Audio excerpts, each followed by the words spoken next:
Hi folks, we're Taskless today, your pushback channel, and thank you for joining this audio live stream. Please listen to this presentation as you would a radio broadcast. In this essay, I'd like to talk about the overall issue of lawfare. Now, the globalists have got this down to a fine art. They control, the architecture of lawfare all across the Western world is completely controlled, I would argue, or close to it anyway, completely controlled by the globalists. And so they can produce any pro-globalist outcome they want at any time on any issue, in any legal case. They can bring cases to court, such as the transvestite that just happens to go into an all-male, bar or pub somewhere and hears just one word of that may be considered as impolite, and next thing you know, there's an army of lawyers representing that poor trans, and the whole thing, of course, was a setup. So not only lawfare is not only where deliberate setups are, for example, the Christian baker in Colorado, where one after the other over a period of a decade, a gay person, a trans person, a lesbian, whatever, will go in and demand some very lurid pro-LGBTQ propaganda is put onto a, birthday cake or something like that. And when the baker refuses, into court. So there's this massive activist machinery of lawfare out there to go after anybody, who doesn't sort of bend the knee, and to legally harass them, so that they either roll over or that they're severely punished for not bending the knee. They've committed no crime, these people, but it's a theoretical crime or a pretend crime that you wouldn't put an LGBTQ utterance on a birthday cake. Therefore, it's court for you because you're discriminating. And so the use of laws such as discrimination laws and so on to go after people who have committed no crime, they've done nothing wrong, the person isn't being discriminated against. They could go to any other bakery in town.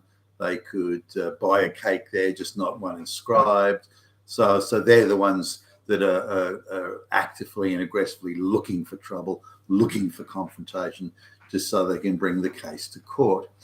Now, we see lawfare now in so many areas because the globalists have installed their own stooges that are police chiefs, they're judges, they're prosecutors, they're district attorneys, they're in the legal aid offices, they're all over the NGOs, and they're all out to create outcomes that suit the globalist agenda.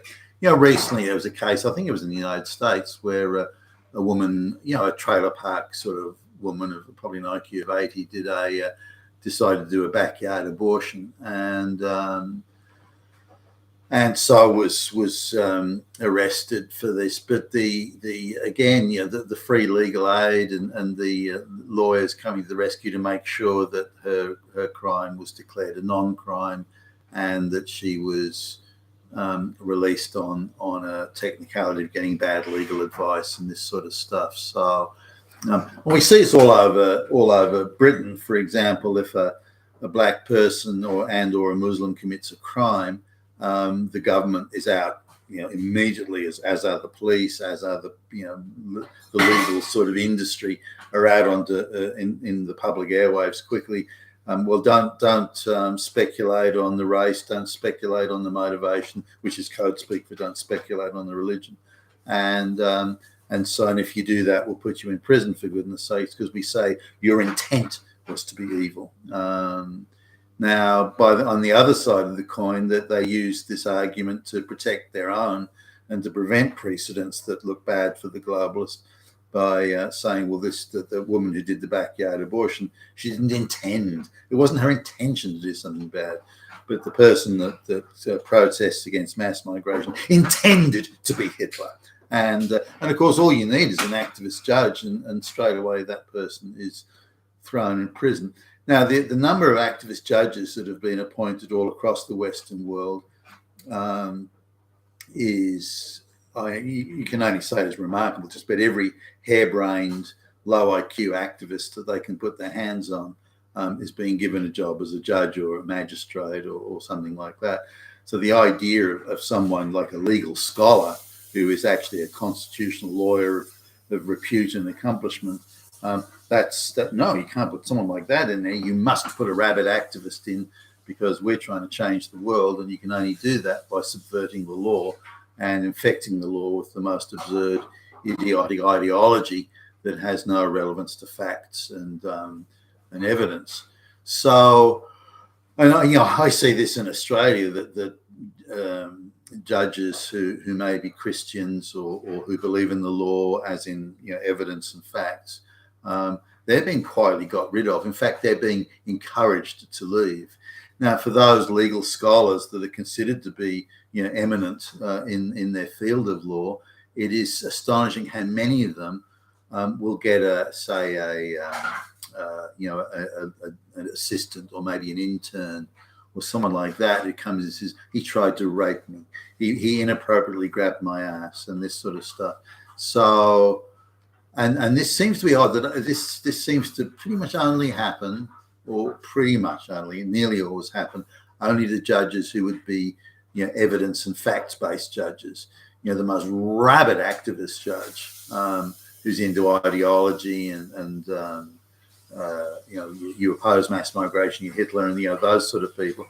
They don't seem to get that. Are they better behaved? It's somebody that radically ideological is unlikely to be well behaved. So, but someone who's an eminent legal scholar is more likely to be well behaved. So I would argue that the administration of the courts are purposefully putting activists in there as judges' assistants or again, interns, clerical assistants, all that sort of stuff. They're deliberately putting them in there for the sole purpose of getting them, of trying to stitch them up on some sort of he tried to rape me sort of thing, which is a very common practice when you want to get rid of somebody. You try and play that card. And I'm sure that the heavies, come to them and say, look, if you step down quietly, we'll look after you and give you a nice little gig somewhere. But if you don't, there's going to be a little girl with a torn blouse who's going to say you tried to rape her, and we can make that happen anytime we want to. And so I don't doubt. Well, it's not that I don't doubt it. Those things do happen, and I've watched them happen certainly in business, where someone is viewed as not towing the line, or that they may be aware of some illegality that, and wow, what if this person talks? We've got to neutralise them as a threat before they talk, just in case they talk. And the go-to is always, you sexually harassed a little girl who's got a torn blouse. That is always the go-to. So so those sort of things are going on. But I just want to sort of describe the enormity of this, that lawfare is now the go-to method of harassment. And the globalists, because they now have so many of their flunkies installed at all levels, again, judges, police chiefs, attorneys, you name it, they're just all, they can mobilize these people at any time. And also they can make sure that the globalists have this incredible ability to make sure that only the judges of their choice get to hear the key strategic cases or legal cases they deem as strategically important. Now, this is quite, so it means they control the bureaucracy of the courts, the administration of the courts, the clerks and the case managers, all the people, not the legal people, but the administrative people, and they make sure that the judges, the activist judges, get to hear the chosen cases and so on. It's not meant to work that way. It's meant to be there are two safeguards against activist judges. One is that the next available judge gets assigned to the next case off the next cab off the rank, as it were. So there's a randomness to it. So you never know which judge is going to hear what case. So that's one safeguard against, if you like, judge stacking. And there are other safeguards in the sense that if a judge has a conflict of interest, that they would step down. Now, the conflict of interest was meant to be quite direct. For example, if there was if you're a member of the the country. So say the judge was a member of the country club, and the country club had a legal case going, then that judge will say, well, look, I'm a member of that club, so I can't hear that case because there's a perceived or possible conflict of interest. The same can occur if you know the person. So the judge may say, well, I can't hear this case because I know Billy Bob. I went to like school with him or something like that, college or whatever. So I can't hear that. Another judge will. So, but with ideological issues, there is no such threshold of conflict of interest. So if you're a rabid placard waving, climate change activist, then you can still hear a climate change case, a case involving, say, someone arrested for, a climate change protest where they brought the whole city to a standstill. They can still, the judges, judicial officers can still hear a case like that, and it isn't a requirement or an obligation, which would be more to the point, of that judge to say, well, look, I'm actually a placard, but I believe strongly that the world is going to come to an end tomorrow from climate change, so I can't really hear this case. It would be a conflict of interest. That the conflict of interest with judges doesn't extend that far, and so or it isn't stated with clarity. Now, any judge worth a penny should disqualify themselves. You would think the idea of justice must seem to be done as much as it is done would apply here, but this is not what happens. These rabid activists are not only assigned to the cases, but they hungrily want them, so they can make a decision that favours the globalist mantra, or in this case would favour, say, the climate change activist. And this is why, certainly in Australia anyway, the number of climate change activists who blatantly break the law and do so multiple times, get off with a warning, $50 fine, and they go straight back out and start protesting again and doing the same sort of things they just got arrested for. Now, there is a small number, and recently in the United Kingdom, there's a small number of these people that actually do get short prison sentences, but it is very short. Whilst they get a headline figure of, you get 6 months in prison with time off and good release, and they're lucky to spend a few weeks in prison. And often, because they've been in jail, like in the police lockup for a while, that's deducted off the thing, and then they get weekend relief. So that they may not spend any time in prison at all, even though ostensibly they've had a sentence handed down by a judge. Now, in addition to this, all their legal fees are being paid. Now, if an ordinary citizen breaks the law, or if I go down the main street tomorrow and protest, I don't know, whatever, then I get arrested. The police say, well, now you have to move on, buddy. And I say, well, no, I get lost. They say, okay, well, I'm going to arrest you. Okay, fine. I have to pay all that myself. I can't go anywhere and get I can't get some NGO to pay my legal fees. I can't get a legal aid to come along and say, yep, no, we'll cover that for you, not a problem. I have to pay that out of my own pocket.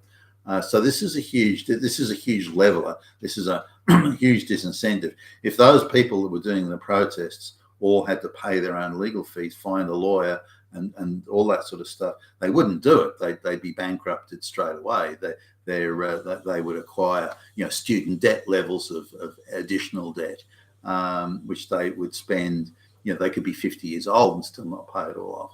So that's a great leveler. They're not going to go out there. If they've got to be accountable for what they do and have to meet the cost of their legal representation, they're screwed. If they have no legal representation at all, and they've got a judge that applies the law, then they'll go to prison. They'll go to prison for a while. But that's not what's happening now. All of these people are getting free legal aid. They're getting the cases are being fought in they're not encouraged. They're not.